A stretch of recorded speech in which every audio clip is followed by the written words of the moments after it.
perencanaan pembangunan.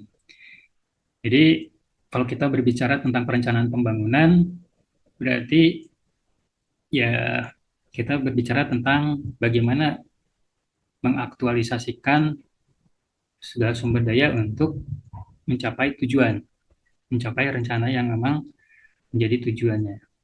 Nah, sebelum ke sana kita akan berbicara tentang peran pemerintah terkait dengan pembangunan dan perencanaannya. Nah, peranan pemerintah itu sangat penting dalam pembangunan. Nah, khususnya terkait dengan perencanaan ya.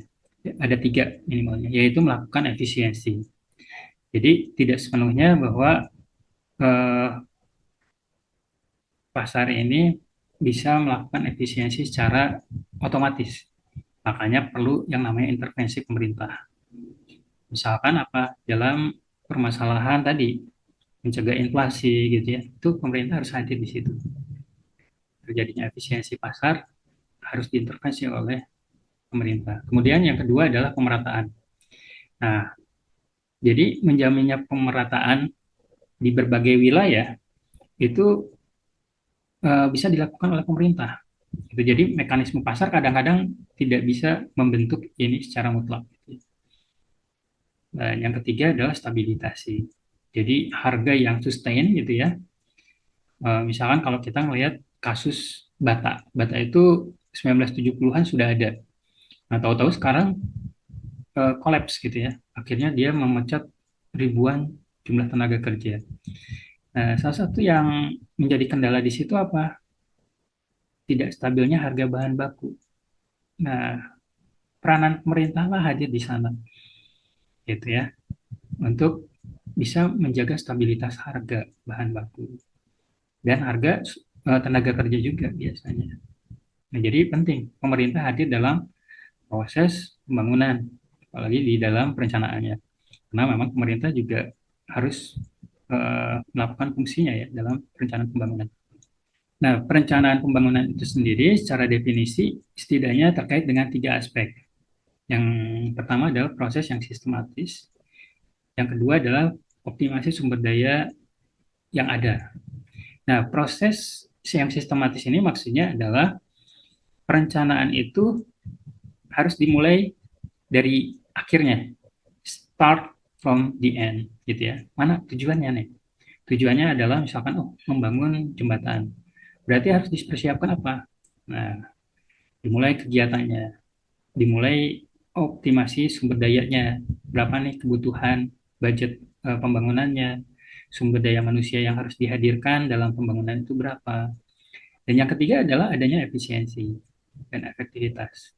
Jadi perencanaan itu memastikan bahwa sumber daya yang digunakan tidak berlebihan, budget yang dialokasikan pun pas gitu.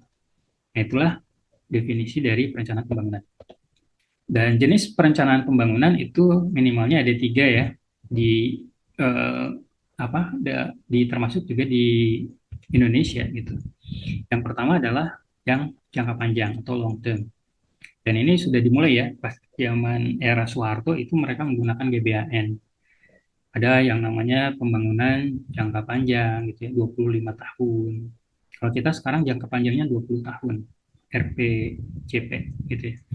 Terus jangka menengahnya adalah 5 tahun, medium planning, lebih dikenal dengan RPJM, gitu ya. Kalau di daerah RPJMD.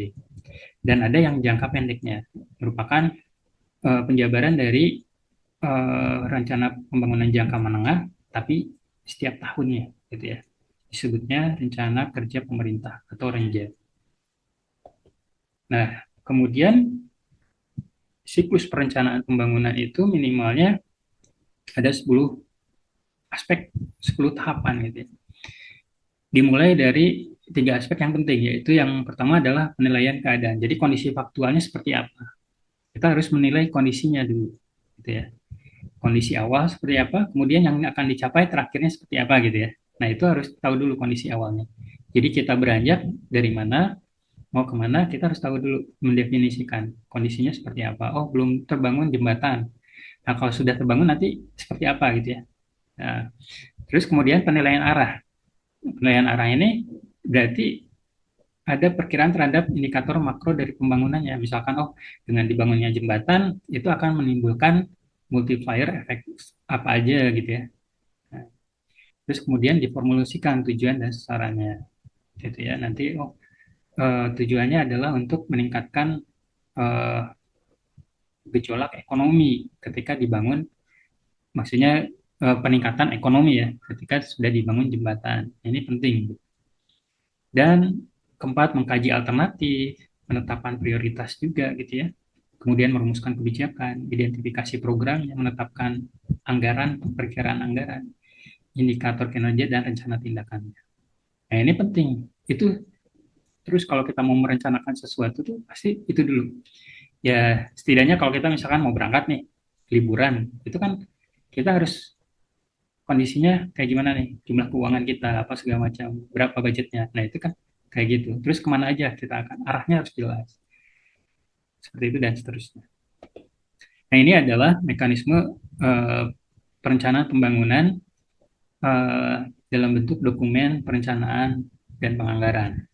Nah, ada mekanisme yang 20 tahunan ya, itu adalah penyusunan rencana pembangunan jangka panjang. Nah, kalau di daerah, RPJP daerah. Nah, ini dijabarkan ke dalam yang 5 tahunan. Ini sesuai dengan visi dan misi kepala daerah terpilih. Nah, itu di, atau kalau di nasional, presiden terpilih. Misalkan RPJM nasional. Misalkan apa, swasembada pangan, swasembada energi, itu ya salah satunya yang menjadi visi misi presiden terpilih. Nah, di daerah pun ada RPJM tingkat daerah. Dan kemudian dijabarkan lagi ke tingkat kementerian dan lembaga, gitu kan, kalau di pusat. Jadi kementerian lembaga ketika misalkan, oh, tujuannya adalah untuk swasembada pangan. Nah, ini ditangani oleh stakeholder kementerian mana saja. Nah, ini harus diturunkan apa rencana-rencananya, gitu. Kegiatan-kegiatannya apa saja. Demikian pula di daerah ada Renstra SKPD. SKPD itu Satuan Kerja Perangkat Daerah atau dinas-dinas badan itu SKPD. Nah, kemudian dari RPJM diturunkan lagi menjadi rencana kerja pemerintah. Kalau di daerah RKPD daerah ya. Nah, kemudian ya itu diturunkan lagi semuanya dalam yang namanya rencana anggaran. Rencana penganggaran itu adalah terkait dengan anggaran ya. Tiap tahunnya dari RAPBN. Nah, tahapan penyusunan RPD dan RKP ini dimulai dengan rencana awal. Jadi Bapeda kalau di daerah, Bappenas kalau di pusat itu membuat rencana awalnya dulu. Baru kemudian disusun renjanya, koordinasi dengan berbagai kementerian, baru dimusyawarahkan dalam muskembang gitu ya, dengan stakeholder di masyarakat. Slide terakhir yaitu terkait dengan dokumen perencanaan yang baik sebetulnya dan terlaksana gitu ya. Yang sangat sangat tidak bisa dilaksanakan. Perencanaan yang baik ini setidaknya ada 5 kategorikan, dia termasuk perencanaan itu adalah yang spesifik. Jadi saya sering bertanya jadi apa? Itu harus spesifik kan, pembangunan itu harus betul-betul spesifik. Tujuannya apa?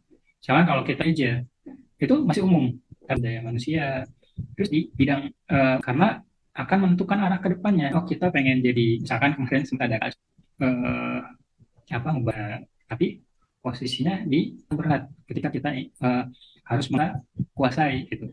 Nah, demikian pula jembatan ini, jembatan yang mana gitu. Tujuannya ini misalkan asalnya terisolir kemudian gitu ya.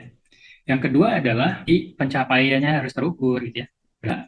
Dibangun jembatan. Nah, ini harus harus jelas. Berapa sih apa eh, barang-barang kebutuhan terus ketika mereka berlalu lintas di alam.